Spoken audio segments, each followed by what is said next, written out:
12ನೇ ಶತಮಾನದಲ್ಲಿ ಒಂದು ಘಟನೆ ನಡೀತು.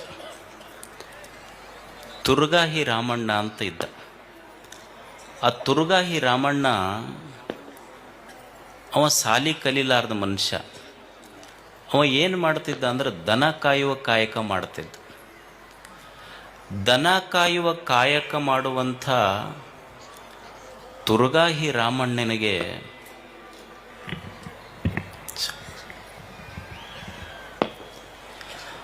ದನ ಕಾಯುವ ಹುಡುಗನಿಗೆ ಹೋಗಿ ಬಸವಣ್ಣ ಕೈ ಮುಗಿದು ಶರಣು ಶರಣಾರ್ಥಿ ಅಂತ ಹೇಳಿ, ನೀ ದೊಡ್ಡ ಶರಣಪ್ಪ, ನೀ ದೇವ್ರದಿ ಅಂತಂದ.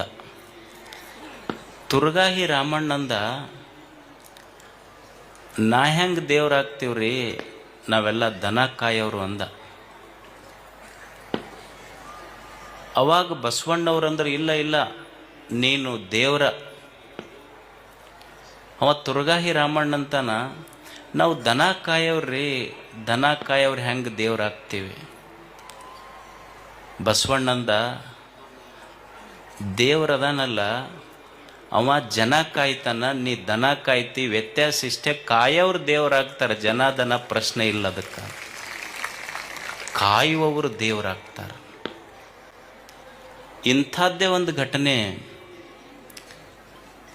ದೇವದುರ್ಗ ತಾಲೂಕಿನಲ್ಲಿ ನಡೀತು. ಒಂದು ಕೋತಿಗುಡ್ಡ ಅಂತ ಸಣ್ಣ ಹಳ್ಳಿಯಲ್ಲಿ ರಮೇಶ್ ಬಲ್ಲಿದನ್ನುವಂಥ ಒಂದು ಹುಡುಗ ದನ ಕುರಿ ಕಾಯ್ಕೊಂತಿದ್ದ. 12ರಿಂದ 15 ವರ್ಷದೊಳಗೆ. ಅವನು ಸಾಲಿಗೆ ಹೋಗಿಲ್ಲ, ಅಕ್ಷರ ಕಲ್ತಿಲ್ಲ. ಅಂಥ ಹುಡುಗನ್ನ ಬೆಂಗಳೂರಿನ ಒಂದು ಸಂಸ್ಥೆ ಹೆಡ್ ಹೆಲ್ಡ್ ಹೈ ಅವನು ಬೆಂಗಳೂರಿಗೆ ಕರ್ಕೊಂಡು ಹೋಗ್ತು. ಕರ್ಕೊಂಡೋಗಿ ಏನು ಮಾಡಿದ್ರು ಅಂದ್ರೆ ಇಂಗ್ಲೀಷ್ ಕಲಿಯಕ್ಕೆ ಹಚ್ಚಿದ್ರು. ನಾವೆಲ್ಲ ಇಂಗ್ಲೀಷ್ ಪೀರಿಯಡ್ ಇದ್ದರೂ ಹೊರಗೆ ಓಡಿ ಬರೋ ಮಂದಿ. ನಮಗೆ ದೊಡ್ಡ ಸಮಸ್ಯೆ ಅಂದ್ರೆ ಇಂಗ್ಲೀಷ್ ಅಂತ. ಸಾಲಿ ಕಲೀಲಾರ್ದ ದನ ಕಾಯ ಹುಡುಗನಿಗೆ ಹೋಗಿ communication skills, spoken English, basic computer ಕಲಿಸಿದ್ರು. ಸುಮಾರು 6 ತಿಂಗಳಿಂದ 1 ವರ್ಷದೊಳಗೆ ಒಟ್ಟ ಸಾಲಿ ಕಟ್ಟೆ ಹತ್ತಲಾರ್ದ ಹುಡುಗ ಇಷ್ಟು ಚಲೋ ಇಂಗ್ಲೀಷ್ನಾಗ ತಯಾರಾದ್ನಲ್ಲ. ಅವ ಈಗ ಹೆಂಗಾಗ್ಯಾನ ಅಂದ್ರೆ, ಈ BEd CET ಟೆಟ್ ಅಂತ ಇರ್ತೈತಿ, ಟೀಚರ್ ಆಗೋರಿಗೆ, KS ಆಗೋರಿಗೆ, IAS ಆಗೋರಿಗೆ, JEE ಹೋಗೋರಿಗೆ ಇಂಗ್ಲೀಷ್ ಹೇಳ್ಕೊಡ್ತಾನ. ಅವನೇ ರಮೇಶ್ ಬಲ್ಲಿದ್, ನಮ್ಮೆದುರಿಗಿದ್ದಾರವ್ರು. ಸಾಲಿ ಕಲೀಲಾರ್ದ ಮನುಷ್ಯ, ಸಾಲಿ ಕಟ್ಟಿ ಹತ್ತಲಾರ್ದ ಮನುಷ್ಯ ಇಷ್ಟು ಚಲೋ ಇಂಗ್ಲೀಷ್ ಕಲ್ತು ಇವತ್ತೆಲ್ಲರಿಗೆ ಇಂಗ್ಲೀಷ್ ಕಲಿಸ್ತಾ ಇದ್ದಾನೆ. ಸುಮಾರು 4ರಿಂದ 5 ಲಕ್ಷ ಮಕ್ಕಳ ಜೊತೆ ಸಂವಾದ ಮಾಡಿದ್ದಾನೆ.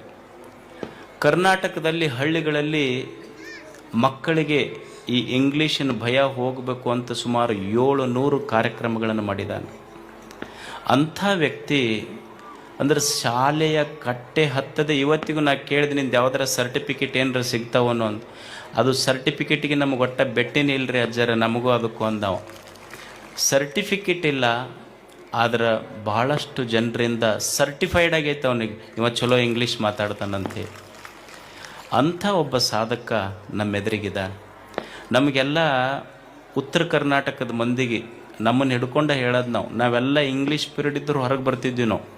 ನನಗೆ ಖಡಿ ಸರ್ ಅಂತಿದ್ರು ಇಲ್ಲಿ, SB ಖಡಿ ಅವ್ರಂತಂದು. ನಾವು ಒಟ್ಟ ಇಂಗ್ಲೀಷ್ ಪೀರಿಯಡ್ ಇತ್ತು ಅಂದ್ರೆ ಹೊರಗೆ ಓಡಿ ಬರ್ತಿದ್ದೆ. ಒಂದು ದಿವ್ಸ ನಾನು ಹಿಡಿದು, ಸ್ವಾಮಿ ನೀ ಕುಂದ್ರಬೇಕು, ನೀನು ಇಂಗ್ಲೀಷ್ ಪೀರಿಯಡ್ನಾಗ ಅಂತ ಕುಂದ್ರಿಸಿದ್ರು ನನಗೆ.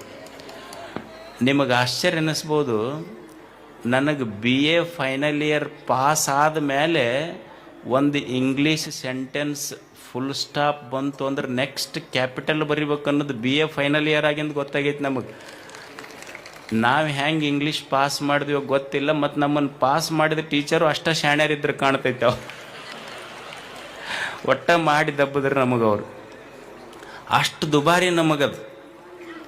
ನಮ್ಮ ಮಗಳ ಸರ್ ಅಂತಿದ್ರು ಇಲ್ಲಿ, TV ಮಗಳಾದ ಗುರುಗಳು, ಅವ್ರೊಂದು ತಮಾಷೆ ಹೇಳ್ತಿದ್ರು ನಮಗೆಲ್ಲ ಟ್ಯೂಷನ್ಗೆ ಹೋದಾಗ.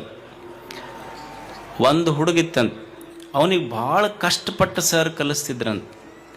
ಅವನಿಗೆ ಎಲೆಕ್ಟ್ರಿಸಿಟಿ ಅನ್ನಂತ ಕಲಿಸ್ತಿದ್ರು, ಅವನಿಗೆ ಅನ್ಲಿಕ್ಕೆ ಬರ್ತಿದ್ದಿಲ್ಲ. ಅವ ಬರೀ ಎಲೆಕ್ಟ್ರಿಕಿಟಿ ಅಂತಿದ್ದವ. ಅವ ಮಾಸ್ತರ್ಗೆ ಒಂದು ದಿವ್ಸ ಬಜಾರ್ದಾಗ ಅವ್ರ ಅಪ್ಪ ಭೇಟಿ ಆದ. ನಿಮ್ಮ ಹುಡುಗಗೆ ಎಷ್ಟು ಸಲ ಹೇಳ್ತೀನಿ ರೀ ಎಲೆಕ್ಟ್ರಿಸಿಟಿ ಅನ್ನಂತಂದು, ಅವ ಬರೀ ಎಲೆಕ್ಟ್ರಿಕಿಟಿ ಅಂತಂದು ಹೇಳಬಾರ್ದನ್ ನೀವು. ಸರ್ ಅವನಿಗೆ ಕೆಪಾಕಿಟಿನ ಅಷ್ಟ ಐತಿ ಬಿಡ್ರಿ ಅಂದ ಅವ್ರ ಅಪ್ಪ.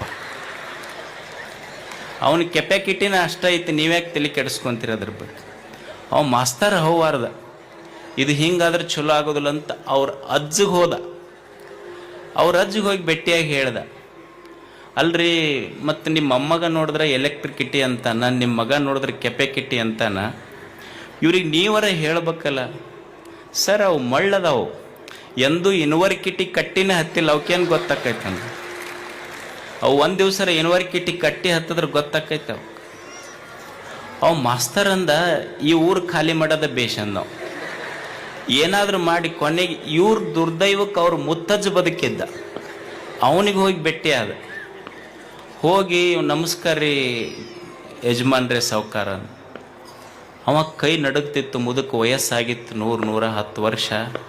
ನಿಮ್ಮ ಮೊಮ್ಮಗನಿಗೆ ಕಲಿಸ್ತೀನಿ ಇಂಗ್ಲೀಷ, ಅವ ಎಲೆಕ್ಟ್ರಿಕಿಟಿ ಅಂತಾನ. ಮರಿಮೊಮ್ಮಗ ನಿಮ್ಮ ಮೊಮ್ಮಗ ಕೆಪಾಕಿಟಿ ಅಂತಾನ, ನಿಮ್ಮ ಮಗ ನೋಡಿದ್ರೆ ಯೂನಿವರ್ಸಿಟಿ ಅಂತಾನ. ಇದನ್ನೇನು ಮಾಡಬೇಕು? ಅವ ಕೈ ನಡುಗಿಸ್ಕೊಂತ ಕೈ ಮುಗಿದು ಹೇಳಿದಂತ, ನೋಡ್ರಿ ಸರ, ಊರಾಗ ನಮ್ಮದೊಂದು ದೊಡ್ಡ ಮನೆತನ ಇದು.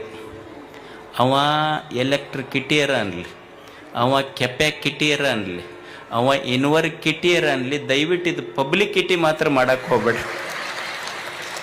ಈ ವಿಷಯ ಊರಾಗ ಒಟ್ಟು ಪಬ್ಲಿಕಿಟಿ ಮಾಡಬೇಡ್ರಿ. ಅವ ಮಸ್ತರ್ ಅಂದ, ಇವ್ರ ಕಿಟಿಕಿಟಿನೇ ಬೇಡ ಅಂದವ. ಅಂದ್ರೆ ನಮಗೆ ಉತ್ತರ ಕರ್ನಾಟಕದೊಳಗೆ ಎಷ್ಟು ಇಂಗ್ಲೀಷ್ ದುಬಾರಿ ಐತಿ. ಇಂಥದ್ರೊಳಗೆ ಒಟ್ಟ ಸಾಲಿ ಕಲಿತವ್ರದ ಸಮಸ್ಯೆ ನಮಗಿದು. ಸಾಲಿ ಕಲೀಲಾರ್ದ ಹುಡುಗ ಇಂಗ್ಲೀಷ್ ಕಲಿತು, ಕಂಪ್ಯೂಟರ್ ಕಲಿತು, ಇವತ್ತು KS ಮತ್ತು IAS ಓದುವ ಹುಡುಗರಿಗೆ tuition class, spoken English, grammar ಹೇಳ್ತಾ ಇದ್ದಾನಲ್ಲ, ಇದು ಒಂದು ಸಾಧನೆ. ರಮೇಶ್ ಬಲ್ಲಿದವರು. ನಮ್ಮಲ್ಲಿ ಒಂದು ಗಾದೆ ಮಾತಿದೆ, ನಾವೇನು ಹೇಳ್ತೀವಿ ಅಂದ್ರೆ ಡೂ ಆರ್ ಡೈ. ಹೌದಲ್ಲ? ಡೂ ಆರ್ ಡೈಯಲ್, ಮಾಡು ಇಲ್ಲವೇ ಮಡಿ ಅಂತ ನಾವು ಹೇಳ್ತೀವಿ. ಹಂಗಲ್ಲ, ಡೂ ಆರ್ ಡೈ ಅಲ್ಲ, ಡೂ ಬಿಫೋರ್ ಡೈ. ಇದು ಕಲಿಬೇಕಾಗಿದ್ದು ನಾವು. Do something before you die. ಅಂಥ ಒಂದು ಸಾಧನೆಯನ್ನು ಮಾಡಿರುವಂಥ ರಮೇಶ್ ಬಲ್ಲಿದವರಿಗೆ ಹಡಗಲಿಯ ಪೂಜ್ಯರು ಗೌರವಿಸ್ಬೇಕು.